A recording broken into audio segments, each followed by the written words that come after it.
Greetings, everyone, and welcome to another episode of Plan B Success. I'm really excited about today's guest, Pat Rigsby. Pat Rigsby has a unique background, which we'll hear from him, but let me give you a little bit of a tidbit there. He wanted to become a Major League Baseball player. He ended up becoming a coach. Then he started working with the fitness folks, turning them into entrepreneurs. So he's got several businesses, about 2 dozen businesses plus at this point, where he's very focused on helping entrepreneurs. And he's been very successful at it. He's had times when he had his lows, he's had his pivotal moments where he had to make changes and move forward. He's also a best-selling author, six-time best-selling author. Having said that, let's get Pat on board and hear it from Pat himself. Welcome, Pat. Oh, well, thank you. Thank you for having me. Excited to be here. Awesome. So tell us, your story. Where are you right now and where did you begin? Let's see. Right now, I spend most of my professional time doing business coaching and consulting for businesses in the health, fitness, sports performance landscape. Everything from private practice medicine to businesses that work with young athletes, helping them get fit, stay healthy, perform better, and everything kind of in between. I still own a couple stakes in other ancillary businesses, but back in the end of 2014, beginning of 2015, I sold off my ownership in about 2 dozen different businesses. Just, at that point, I had kind of just felt like, I had built this organization of businesses that wasn't particularly making me happy anymore. It was bigger and bigger and bigger, and it felt like this machine that I had to keep feeding.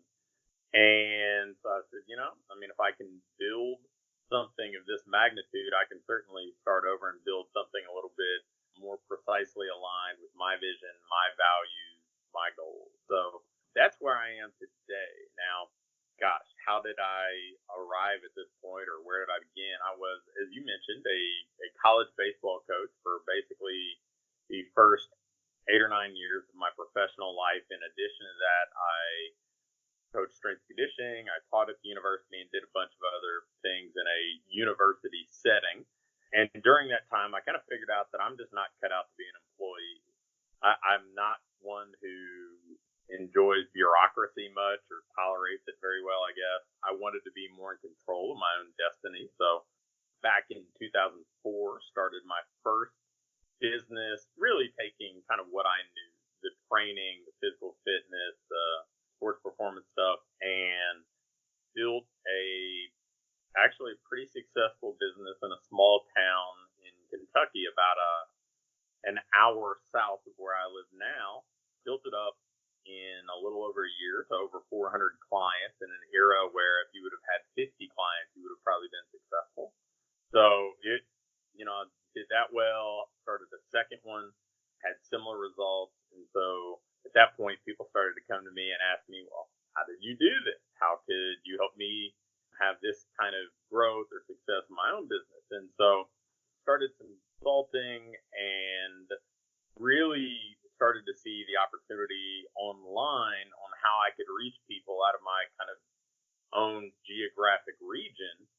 And, it just kind of snowballed from there. I was able to start doing more business coaching, consulting, creating products and courses with people not only nationally but internationally, and helping them have more success, which certainly opened a number of other doors within the kind of health and fitness industry to partner on businesses, to create new businesses that solve problems that I noticed as things got bigger and as I got more involved. So it's been a fun journey along the way with lots of ups and downs and all that stuff that we talk about as entrepreneurs. But so today I've really kind of crafted something that I would consider pretty close to my ideal business.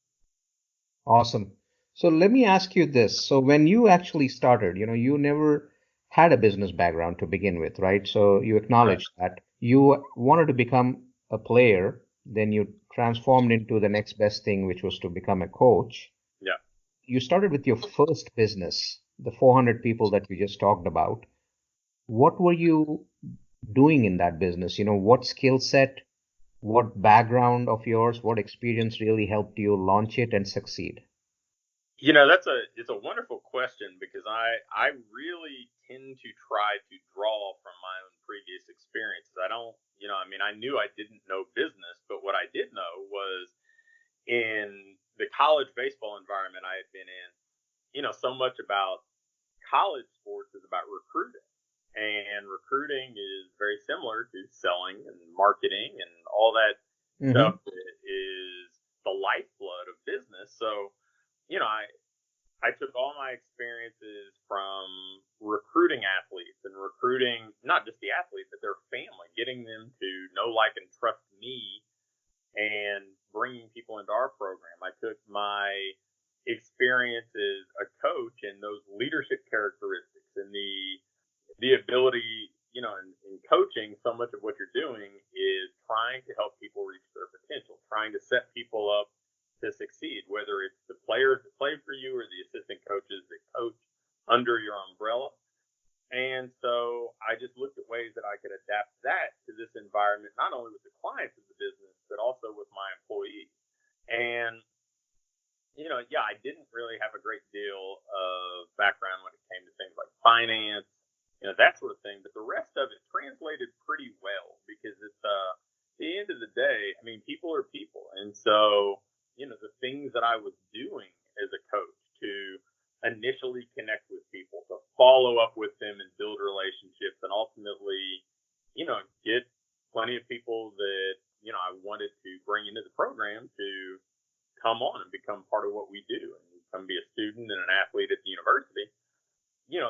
Those same concepts and the same behavioral psychology, it all really applied. And when it came to leadership as well, I mean, it wasn't that complicated. I mean, we had, okay, here's the role somebody's going to play. What does success look like in that role? How do we set somebody up to succeed? How do we give them the systems or processes and then coach them to execute those things so they could, meet the objectives of that role and move us towards that bigger vision? So for me, there's always been this kind of desire to draw from previous experiences instead of going into something just blind. And and obviously when it came to the financial side of things, that was a gap I had to close. So I had to just Mhm. do a lot of studying and ask a lot of questions. And, it probably took me longer to get comfortable there than it did any other facet of the business. But I think if something's important to us, I mean, most all of us have the aptitude. If you're listening to this, I mean, you've got the aptitude to do things. You just have to make the decision that it's going to be done and stop wishing that it happened. The most vulnerable position for somebody who's making the shift would be moving from a comfortable position that they're in, whether they like it or not. They are in a comfortable position to something that is totally unknown. So in your case, when I look back at your history, you had that job where you were coaching. You probably held it for several years, and then you decided in your early 30s that you were going to make the shift. And I'm sure it was not easy because you had to scale down. You even talk about going and living in a basement for a period of time before you succeeded. So that's the most vulnerable spot. So can you shed some light on what was going on in your head at that point? I guess I've always believed that you've got to be willing to kind of be bad at something to earn the right to be good at it. Coming from a sports background, I think that helped me. I think that any time that I was never somebody that was just, a tremendously gifted athlete. So I was a practicer. And so I just accepted that, okay, if this is important enough to me for me to pursue it, then I'm not going to be very good at it in the beginning. But if I want to be good at it, then I'm going to have to be pretty relentless in my study. I'm going to have to be willing to not get bogged down by mistakes and actually learn from them and rectify them and move forward quickly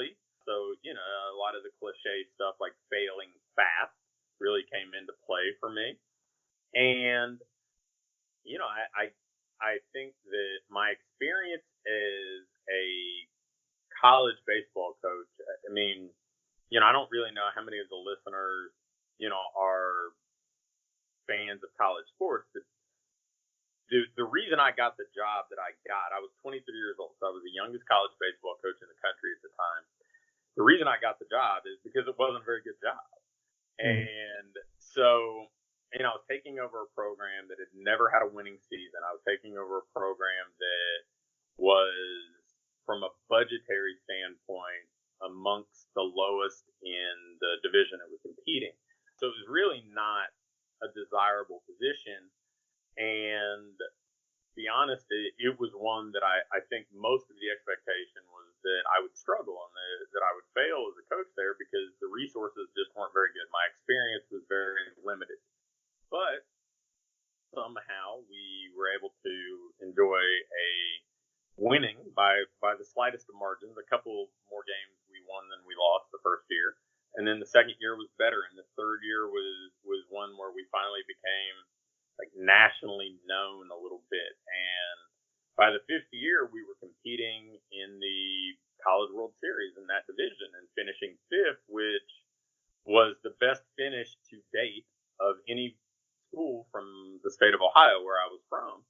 And, so I think seeing that, I can overcome what the perceived challenges are or circumstances that aren't very good gave me some belief and self-confidence so that when things did get tough and I was going into an unknown environment, I was a lot less nervous or scared or whatever the second time around. And I think that's something that we all have. It's just a lot of times we don't look back at our previous successes in life and use those to shine any light on the possibilities ahead, on ways that we can achieve success. I mean, I knew there were certain things that I had as strengths. I knew that there were things that I had experience at that I could draw from. And I think I don't necessarily know that I was particularly wise all the way around them. But that was an area where I probably exhibited a little bit of wisdom and look back at that, and it gave me some confidence that I can do this. And so when I did hit challenges and obstacles, I didn't see them as, a death sentence for my business because I had overcome challenges and obstacles before. So, I hope that anybody listening into this understands that, it's not just the gap we have between where we are and where we want to be, but we've already gained so much ground. We've already done a lot of things successfully in the past, and we need to take inventory of that and learn from it because it's going to give us a lot of insight and confidence and probably just some very straightforward lessons as to how we can be successful moving forward. And what kind of a support system do you have at that time? You had a young family too, right? Yeah, I was very fortunate. I had a wife that I think probably had some blind faith in me. I think that she believed that, she believed because I believed probably. And ultimately she ended up building her own successful business. I've certainly had a few lifelong friends, one particular that comes to mind. And, I just, beyond that, I had some belief in myself and was willing to be somebody who would go out and pursue the knowledge and the expertise to go get better. I wasn't just depending on what I knew at the time. I knew that a lot of times the answer is out there. I just have to go find it. Right, absolutely. So when you look back at your 15 years, your 25 plus businesses that you've been a part of, obviously, it's a business and there's an amount of risk involved. So how do you look back at your journey? What percentage of that would you consider successful and what not? What are some of the highs and the lows that you've seen over the years? The highs probably have been, the fact that I think that I, personally have accomplished some things that I don't know that I would have ever thought that I could accomplish. I mean, I was certainly anything but a gifted writer in my younger years. I was anxious when it came to public speaking, like many people. I think that so being able to achieve some degree of success in those areas, being able to have an impact on, directly a lot of clients' lives, and then indirectly a lot of the people they serve, their lives.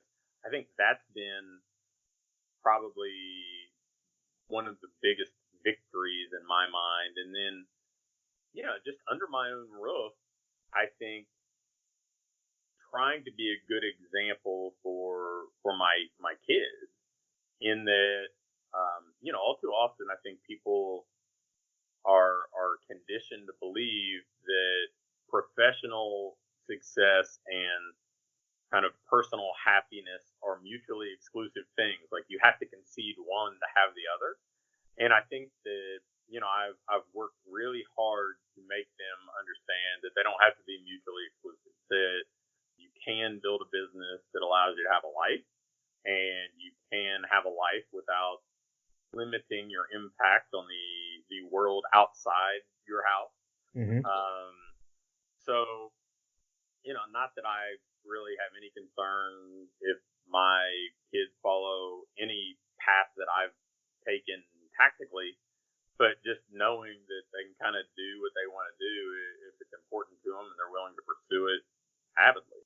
I would say those are the biggest wins. The biggest challenges or failings, I mean, spreading myself too thin any number of times, doing things, taking on more, saying yes, not saying no frequently enough. And so by saying yes to too many things, making myself less effective at the things that were most important is an obvious one.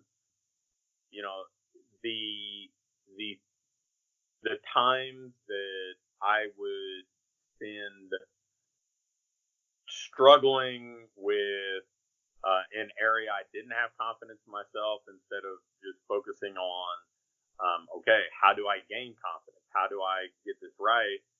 And just seeing how that would slow things down, and how that could adversely affect, just my quality of life.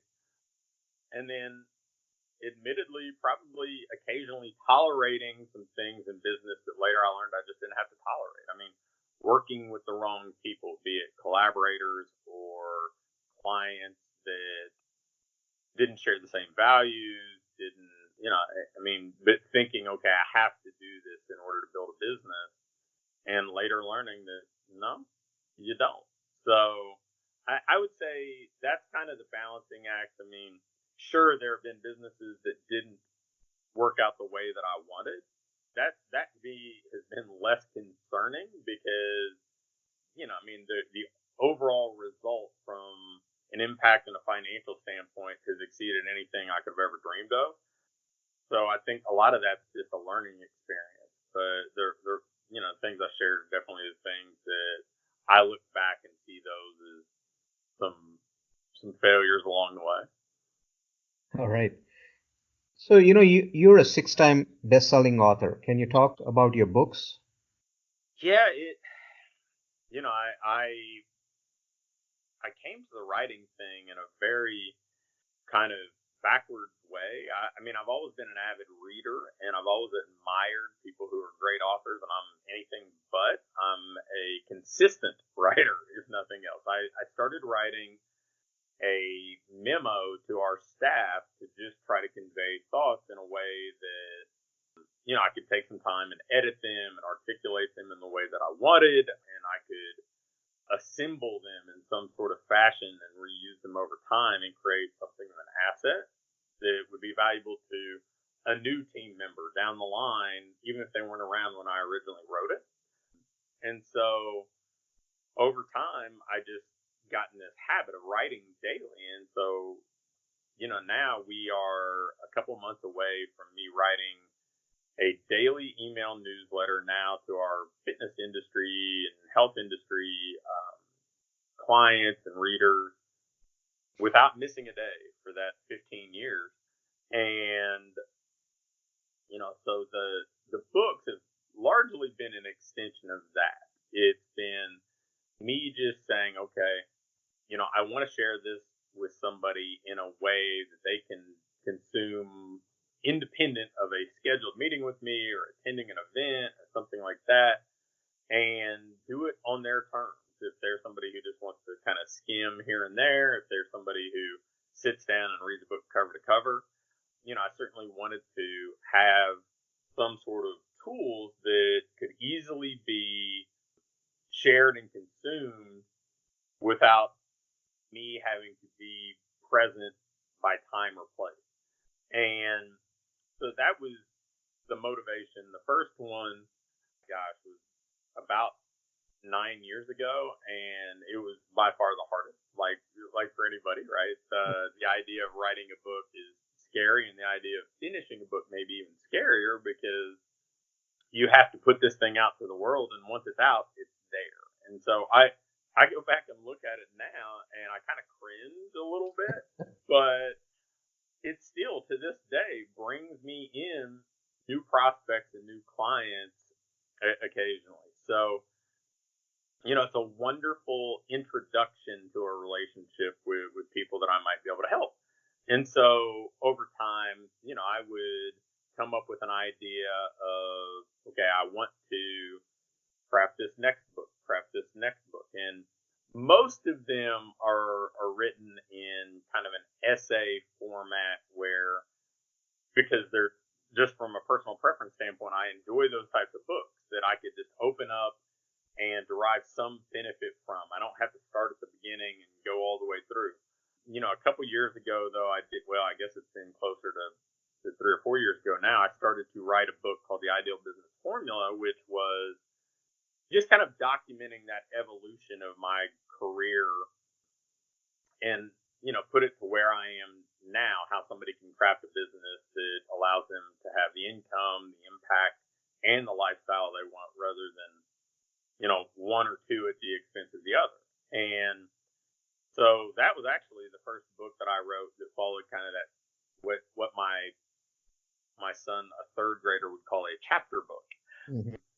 That kind of sequential format. And then about the same time, I also wrote a very short fiction book. It was kind of like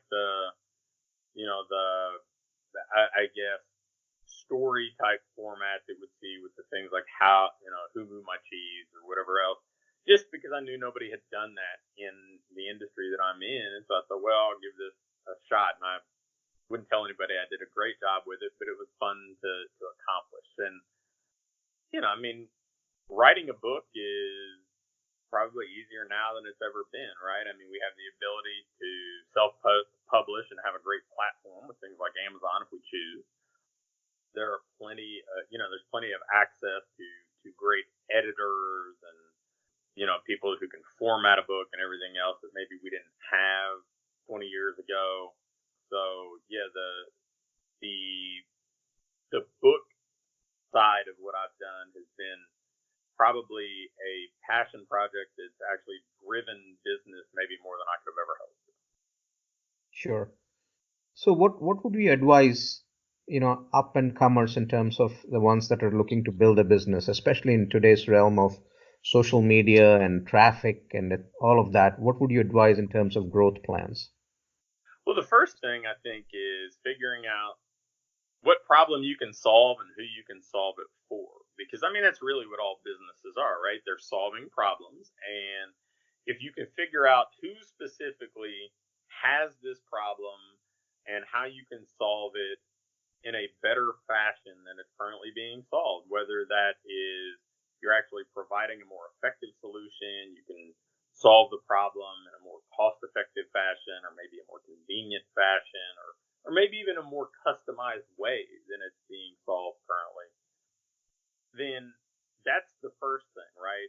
Because all the marketing in the world is only kind of a temporary solution or a band-aid for somebody who's not really solving a good problem. So first and foremost, go do great work, solve a great problem, and then figure out person you're serving is, and really connect with that person and make sure they understand that this is unique to them. This is something you're trying to help them accomplish, to go from where they are to where they want to be, whether it's to escape that problem or arrive at this new destination in life. And then make sure that your marketing speaks to that person, connects with that person. I mean, some of the simplest marketing that I think any of us could do that most people don't is figure out all the questions this person has about the problem you're trying to solve, the service you're trying to provide, and just answer them. Answer them honestly. Give them the information they want. And now you're building a relationship as a trusted resource that they can know, that hopefully they can learn to like and trust. All too often people try to make marketing tricky and kind of coercive instead of just simply answering the questions people have. I mean, people are asking questions on the internet today about whatever business you have, whatever problem you're trying to solve. Be the person that solves those problems. Be the person that answers those questions, and they're going to find you. I mean, a number of months ago, probably 7 or 8 months ago, my younger son got sick with an autoimmune disease, and what I found from most of the practitioners out there was that it was almost impossible for me to get any sort of information over, like, as to who could help or how they could help online. And any question I would have, I could never find a direct answer to online. So I had to do, dozens of hours of research to even go kind of test the waters with any potential solution provider. And all somebody would have had to have done was put together a video and shared it on social media, shared it on YouTube or something, answering a few of these questions, and I would have automatically made a beeline for their door. And it's just not as complicated as some people make it, but people want to kind of dance around the understanding that, if you're a client, customer, or patient-centric business that basically is very transparent about, hey, you know what, you have this question, here's how we could answer it, here's how we could help, and kind of wearing that on their sleeve and putting that out there. I mean, and people will, beat the proverbial path to your door. I have a few questions for you, Pat. I'm going to ask you, and just tell me whatever comes to your head in terms of an answer. What are you most thankful for? My family, for sure. There's never a day that goes by that I'm not grateful for my family, and to an extent, a few friends that are essentially family to me. Not just the things that they've done to me or done for me, but the joy they bring to my life. And what are you most scared of?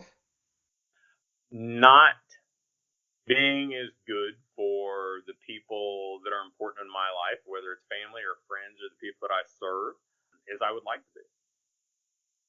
What are you most happy about? Man, I really am happy that I've been able to craft a business and life that kind of work in harmony together. I'm able to share the experiences with my family and provide the security for them that I would like to, and hopefully, I can be a pretty good role model for them as well. And I'm doing work that I think is meaningful and that I love doing. So, man, I've had points in my career that weren't particularly enjoyable, and I know they didn't help me be the best version of myself. So, I'm pretty happy to have been able to construct something that seems like it's checking all those boxes. Nice. And what do you look forward to? Gosh, just shared experiences with all those people that I've alluded to. I mean, I've got a coaching group in later this week, and I just really look forward to seeing them and spending time with them. I am excited to go out and play catch with my kids. And my older one is about ready to choose a college. And I just, I look forward to being able to go on these college visits. Just, the shared experiences with people is something I don't take for granted because we are very much in this kind of internet connected world where, yeah, we can kind of see people through social media in a way we never have before, that I really relish those in-person shared moments. And what would you like your legacy to be? Hopefully I added a little bit of value, made the lives better of the people around me, whether it's family or friends or clients or even people that just read the newsletters that I write. Hopefully I made their day a little bit better, their business a little bit better, their life a little bit better. If I did that, then I would consider that a pretty big win.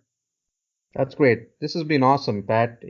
So for all the people hearing, that's Pat Rigsby, and he is a father, husband, coach, author, entrepreneur. In whichever order you take it, the father husband thing is prime in his life, and that's what everything else surrounds. That's one takeaway I have from this. Any takeaway that you would like to leave for the listeners, Pat?